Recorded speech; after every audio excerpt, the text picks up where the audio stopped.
जनता inter college विद्यालय परिवार में आपका स्वागत है। आज देश कोरोना जैसी महामारी से जूझ रहा है। अभी तक कोरोना बीमारी का कोई इलाज नहीं ढूंढा जा सका है। बचाव ही इसका इलाज है, तो हम घर में रहकर ही इससे बच सकते हैं। दूरी बनाए रखें, विशेष परिस्थिति में ही घर से बाहर निकलें, घर में ही रहें। समय समय पर साबुन से हाथ धोते रहें, सैनिटाइजर का प्रयोग करें। विद्यालय परिवार आपको घर में रह कर के ही पढ़ने का मौका दे रहा है। आप घर में रह कर के ही ऑनलाइन पढ़ाई कर सकते हैं।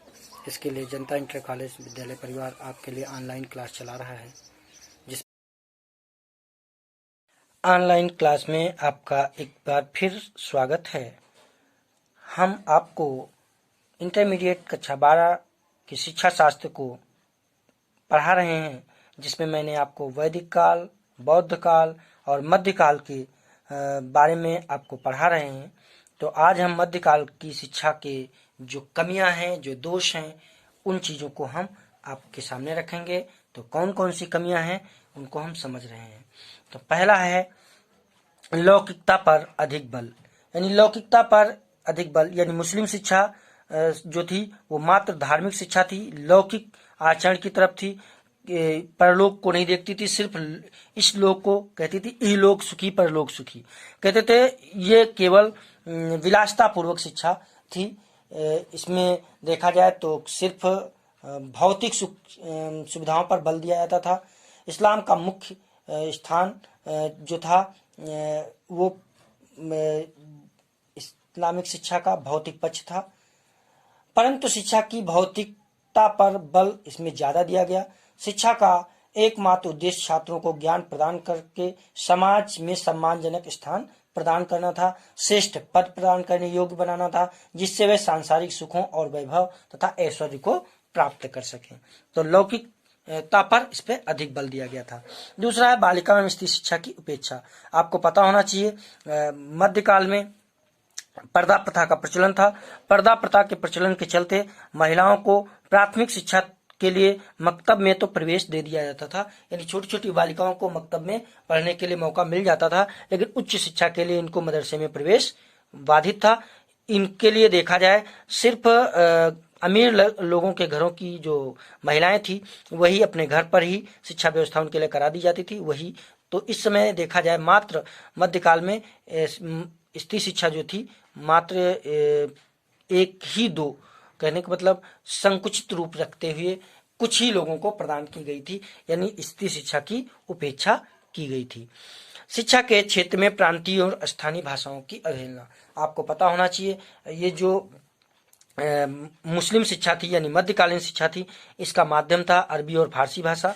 बाद में उर्दू भाषा को भी महत्व दिया गया, जबकि प्राचीन काल से भारत में संस्कृत और पाली भाषा, यानी इससे पहले बौद्ध धर्म में पाली भाषा का अध्ययन कराया जाता था। कुछ क्षेत्रीय भाषाएं थी उनका माध्यम से अध्ययन होता था, लेकिन इनमें इन सारी चीजों की अवहेलना की गई थी। सिर्फ और सिर्फ अरबी और फारसी भाषाओं का अध्ययन कराया जाता था। तो जो लोग इस्लाम धर्म को स्वीकार करते थे वही मदरसे और मकतब में जाकर पढ़ाई कर पाते थे, अन्य कोई नहीं कर पाते थे। तो अन्य भाषाओं का भी इसमें अवहेलना की गई है। अगला है शिक्षा में आध्यात्मिकता की उपेक्षा। शिक्षा जो मध्यकालीन शिक्षा है, मैंने आपको बताया है, लौकिकता पर अधिक बल देती थी। ये आध्यात्मिकता के ऊपर कोई भी इसका प्रभाव नहीं पड़ता था। देखा जाए तो इनके लिए ये शिक्षा जो थी मात्र विलासिता का माध्यम थी। तो इसमें आध्यात्मिकता की पूरी पूरी उपेक्षा की गई थी। आध्यात्म की तरफ कोई भी ध्यान नहीं दिया गया था। यह है व्यापक प्रचार प्रसार न होना, यानी जो इस्लामी शिक्षा थी ये केवल मात्र धार्मिक शिक्षा बनकर के रह गई थी, तो इसका विशेष प्रचार प्रसार नहीं हो पाया था। ये केवल कुछ लोगों के लिए ही सीमित थी, क्योंकि यहाँ पे बहुसंख्यक वर्ग जो था वो हिंदू था। अल्पसंख्यकों के लिए शिक्षा थी तो इसका प्रचार प्रसार नहीं हो पाया, ये भी इसकी एक कमी थी। क्योंकि ये सरकार के यानी शासक के नियंत्रण से बाहर थी, निजी लोगों के हाथों में थी और इस पर व्यय भी सरकार कम करती थी, यानी शासक कम करते थे, जो राजा हुआ करते थे। तो इसका जो है व्यापक प्रचार प्रसार नहीं हो पाया था, ये भी इसकी कमी है। शिक्षा में स्थिरता का अभाव, यानी जो मुस्लिम शिक्षा थी वो स्थिर शिक्षा नहीं थी।